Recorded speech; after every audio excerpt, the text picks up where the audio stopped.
তা ফোন করে সাইডা তার স্বাস্থ্য ব্যয় জিজ্ঞেসে কি তোরা গরু কিনছ? মানে আমরা 6 জনে মিলছি, আমরা গরু কি নাম নিয়ত করছি সামনের বৃহস্পতিবারে বাজার, আমরা গিয়া গরু কি নাম। কত তো আমার কথা তোরা কোনো চিন্তা করলি না?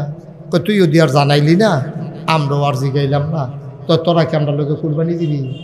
কয় যে আমি আর যাই একলা মানুষ, আমি তোর বাবিরে ফোন করে কইয়া দিতে আসি, তোরা মাগরিবের পরে গিয়া টেহা নিস। মাগরিবের পরে 6 বেড়ায় মিল্লা বেডির বাইক গিয়া আসে, কয় গো টেহা দাও গো।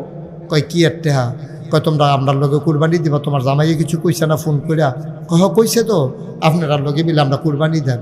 তো টেহা দাম কিনতাম কুমা, তো টেহা না দিলে কুরবানি গরু কিনতাম না। কত টেহা দাম কিনতাম আমি, কত টেহা না দিলে গরু কিনলাম কেমবে? কয় আমি বাজারও দিতাম না।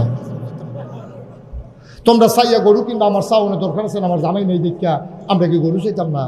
আমিও বাজারও যাই, আমার টেহা দেন কিনতাম, বেনিটি ব্যাগও টেহা থাকবো, বাগে যা ফরে বাজারও হিসাব করে দিয়া দেন। অনেক